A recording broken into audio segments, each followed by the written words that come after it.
Hello friends, मैं doctor Devanshu. स्वागत है आपका आज के इस नए वीडियो में। आज के इस वीडियो के माध्यम से हम बात करने वाले हैं पोस्ट नेजल ड्रिप के बारे में। काफ़ी एक कॉमन कंडीशन है और आजकल ये प्रॉब्लम काफ़ी लोगों में देखने को भी मिल रही है। तो इस वीडियो के माध्यम से इसके हम कॉज को जानेंगे, इसके सिम्टम को देखेंगे, उसके साथ साथ होम्योपैथी में कौन सी ऐसी मेडिसिन है जो कि पीएनडी की कंडीशन में इफ़ेक्टिव है, उसको भी हम इस वीडियो के माध्यम से देखेंगे। तो ये वीडियो भी काफ़ी ज़्यादा खास होने वाला है। इस वीडियो को भी आप अब तक ज़रूर देखें।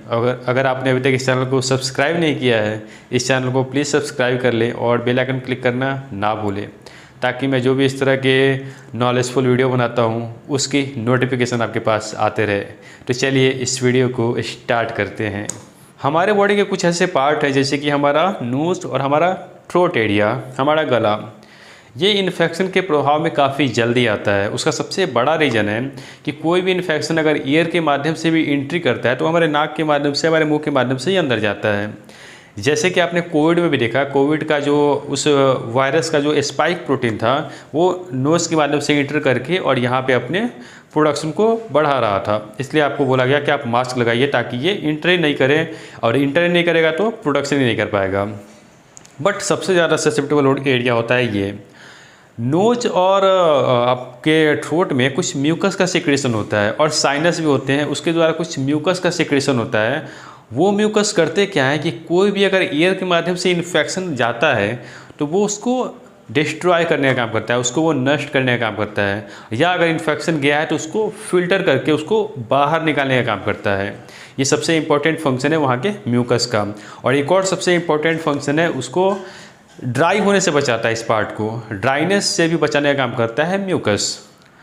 अब होता क्या है कि अगर इन्फेक्शन वहाँ परसिस्ट, अगर कंटिन्यू वहाँ पे जाते रहता है तो म्यूकस का सिक्रेशन बढ़ जाता है, क्योंकि ये बॉडी का नॉर्मल फिनोमेना है कि वो म्यूकस को जनरेट करता है ताकि वो इन्फेक्शन को किल कर सके। लेकिन बॉडी का एक फिजियोलॉजी ये भी है कि बॉडी प्रोडक्शन करना जानता है, बट उस प्रोडक्शन को यहाँ तक ही रोक देना है, उसमें कभी कभी असमंजस हो जाती है बॉडी के अंदर के सिस्टम की। जैसे कि आपने देखा कि कोविड में भी जो साइटोकाइंस है, साइटोकाइंस रिलीज़ कराता है इंटरफेरॉन। इंटरफेरॉन करते क्या है कि जो भी वायरल लोड है उसको नष्ट करने का काम करता है, उस वायरस को वो डिस्ट्रॉय करने का काम करता है।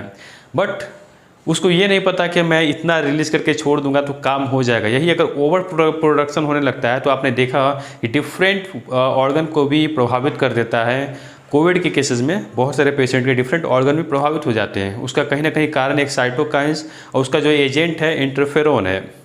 तो वैसे ही म्यूकस का सिक्रेशन बढ़ जाता है और म्यूकस क्या होता है कि आपके नोज़ के पीछे के एरिया से वो ड्रिप होने लगता है, गले के माध्यम से आपके स्टोमक में जाने लगता है। बहुत सारे लोगों का क्वेश्चन रहता है कि वो ड्रिप होता है तो क्या लंग्स में तो नहीं जाता? वो लंग्स में नहीं जाता, उसके ज़्यादा जो मेजर चांसेज हैं, रेशियो अगर आप देखेंगे तो वो आपके स्टोमक में ही जाता है।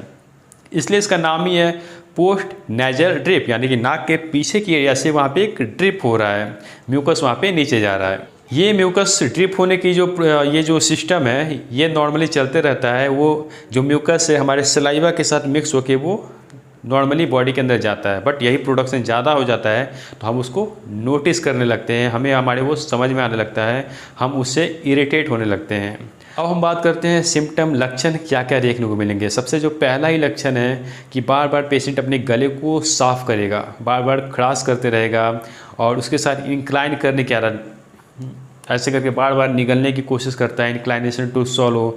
ये कॉमन सिम्टम है जो कि पीएनडी के केसेस में देखने को मिलते हैं। दूसरा जो यहाँ पे कॉमन सिम्टम है खांसी, कफ की प्रॉब्लम, जो कि रात के समय ज़्यादा ये बढ़ जाती है। ये भी सिम्टम इसमें देखने को मिलते हैं।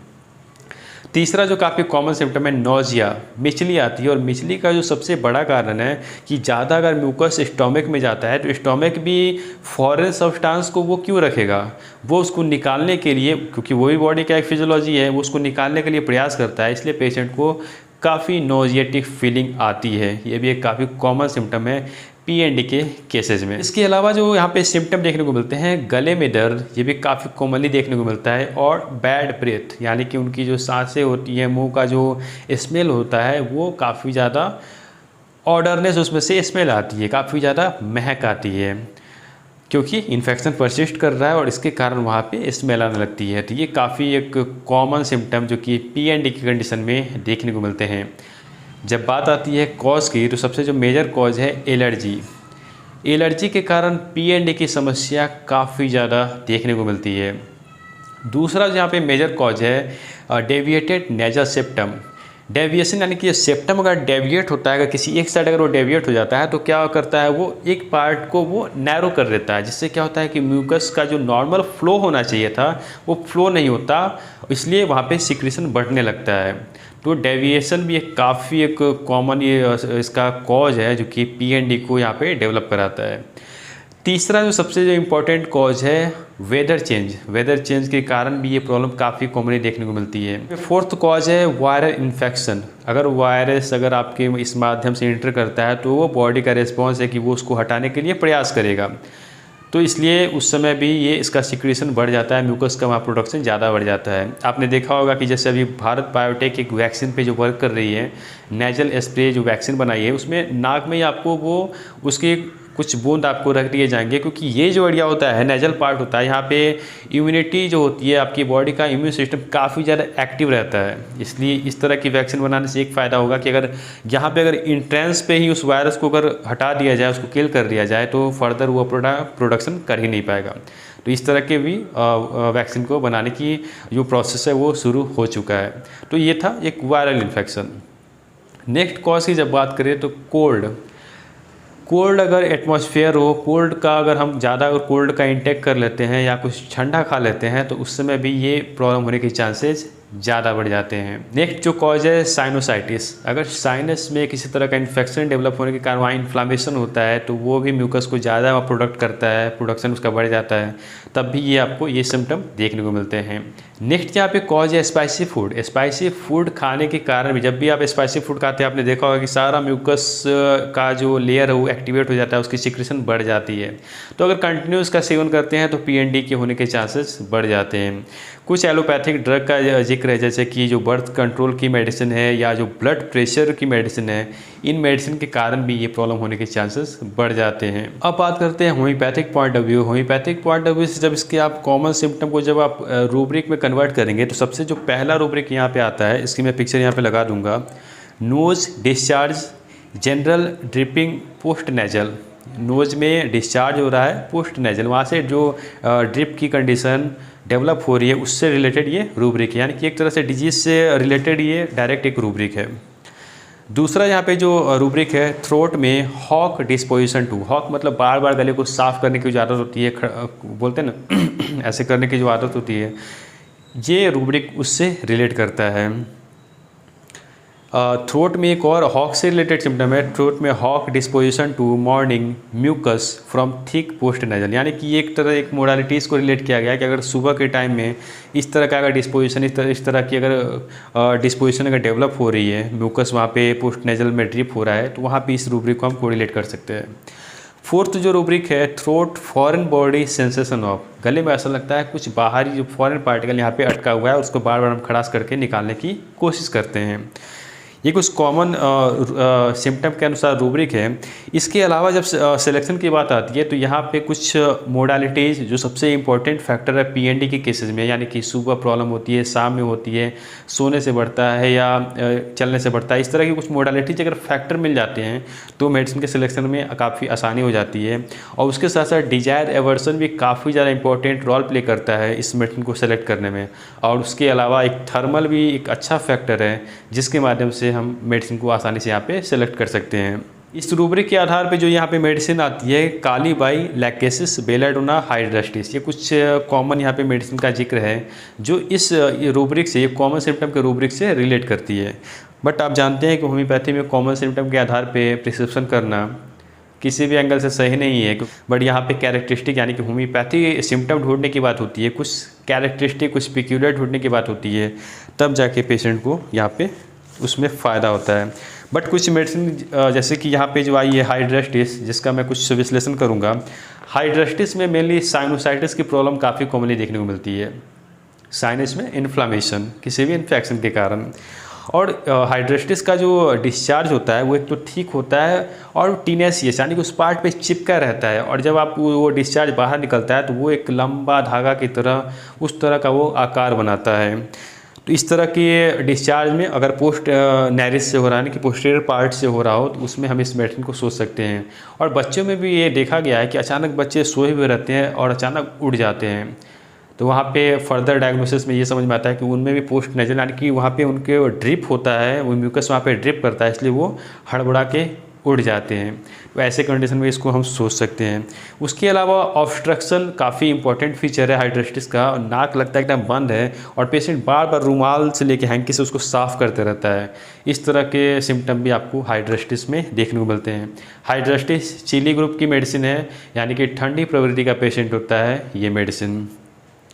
दूसरे जो यहाँ पे मेडिसिन का जिक्र था कालीबाइक्रोम। कालीबाइक्रोम का जो सबसे जो मेन फीचर है क्रोनिक कोराइजा, यानी कि जो नेजल डिस्चार्ज हो रहा हो, काफ़ी लंबे समय से हो रहा हो, उसमें काफ़ी इफेक्टिव है। और साइनोसाइटिस में इसका भी काफ़ी अच्छा रोल है। और कालीबाई का डिस्चार्ज का जो सबसे मेन फीचर है, एक तो उसका डिस्चार्ज येलोइश यानी कि येलो कलर का होता है, पीले कलर का होता है, वो भी ठीक होता है, मोटा होता है, और उसमें भी ये इलास्टिसिटी काफ़ी ज़्यादा देखने को मिलती है, यानी कि वो लचीलापन आपको कालीबाइक्रोम में भी देखने को मिलता है।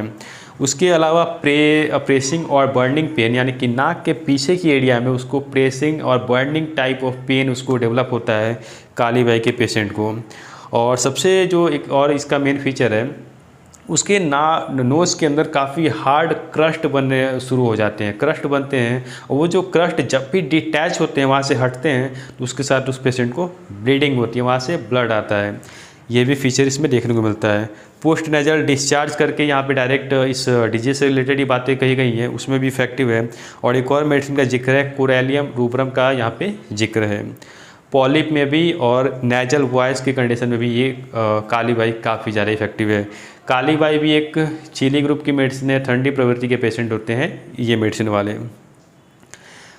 नेक्स्ट यहाँ पे एक मेडिसिन का जिक्र था थूजा। थूजा भी साइनोसाइटिस में काफ़ी इफेक्टिव मेडिसिन है।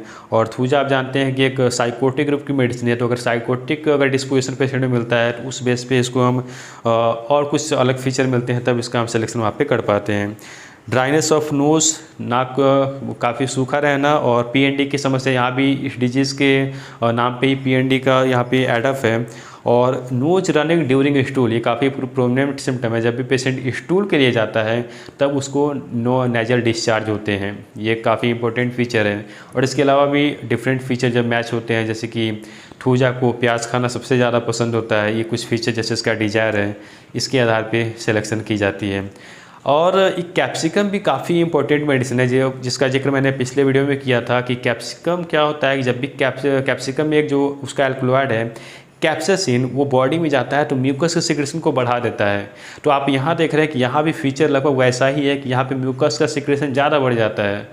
तो उस बेसिस पे अगर उसके डॉक्ट्रिन के आधार पे हम कैप्सिकम का भी यूज़ यहाँ पे कर सकते हैं।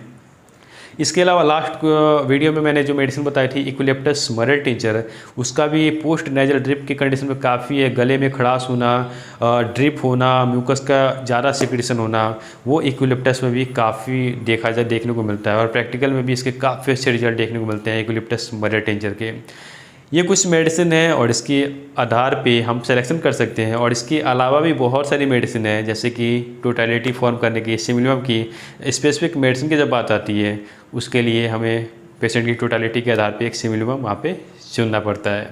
आई होप आपको ये वीडियो पसंद आया हो। अगर आपको ये प्रॉब्लम लंबे समय से है, अगर एक्यूट प्रॉब्लम है, तो आप घरेलू जितने उपाय आपको होते हैं, आपको गलगला करना, गर्म पानी का सेवन करना, या जो आप काढ़ा वगैरह यूज़ करते हैं उसको यूज़ करें, उससे प्रॉब्लम ये चली जाएगी।